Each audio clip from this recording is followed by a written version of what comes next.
এরপরে আমরা সর্বশেষ বলবো, এই যে বর্তমান যারা বন্যায় ভাসতেছে, বন্যা দুর্গত এলাকাদের জন্য আমরা দোয়া করি আল্লাহ রাব্বুল আলামিন তাদেরকে হেফাজত করেন। কারণ এই বন্যা থেকে আল্লাহ রাব্বুল আলামিন যদি আমাদেরকে হেফাজত না করেন, আমরা কি বাঁচতে পারবো? নূহ আলাইহিস সালামকে যখন আল্লাহ প্লাবন দিলেন, প্লাবন দিয়ে এই জমিন আর আসমানকে আল্লাহ দুইটা আদেশ দিলেন যে ওয়াকিলা ইয়া আরদু বলাই মাআকি ওয়া ইয়া সামাউ আকলি ওয়াগীদাল মা, ও জমিন তুমি পানি চুষে নাও, ও আসমান তুমি ক্ষান্ত হও, বৃষ্টি বন্ধ করে দাও। জমিন পানি চুষতে শুরু করলো, আসমান বৃষ্টি বন্ধ করে দিল। নূহ আলাইহিস সালামকে যিনি বাঁচিয়ে দিলেন তিনি কে? তাহলে আমরা যদি আজকে আল্লাহ রাব্বুল আলামিনের কাছে দোয়া করতে পারি যে আল্লাহ, আজকে আমাদের দেশে বিভিন্ন জায়গায় এই বন্যার মানুষরা মানবতার জীবন যাপন করতেছে, ঠিকমতো খাবার খেতে পারছে না, পায়খানা পেশাব ঠিকমতো করতে পারছে না, ঠিকমতো ছোট্ট ছোট্ট বাচ্চা, শিশুরা, নারীরা, কি দুর্ভোগ অবস্থা।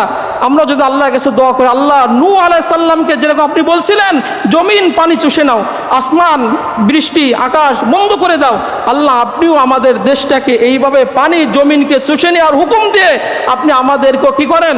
উদ্ধার করেন। এরপরে বিভিন্ন মানুষ আমরা দেখছি সেখানে সাহায্য সহযোগিতা করতেছে। নবীজি বলেন যারা এই মানুষের দুর্দশার দিনে, বিপদের দিনে যারা বিপদ দূর করে দেয়, কিয়ামতের ময়দানে আল্লাহ রাব্বুল আলামিন তাদের বিপদও দূর করে দিবেন।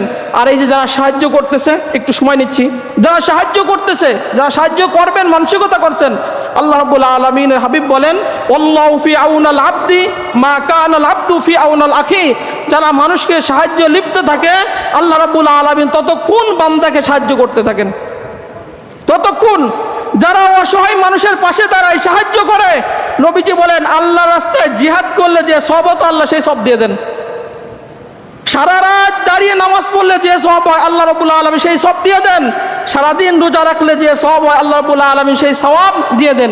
বিভিন্ন জায়গা থেকে যদি আমাদের এরকম সহযোগিতার সুযোগ আসে, আমরাও ইনশাআল্লাহ তাদেরকে করব। নবীজি বলেন তারা দেখেন এই যে খাদ্যের কষ্ট হচ্ছে, পানির কষ্ট, তাদের পোশাকের কষ্ট, তাদেরকে যারা খাবার দিচ্ছে, নবীজি বলেন আল্লাহ রাব্বুল আলামিন এদেরকে জান্নাতের খাবার খাওয়াবেন।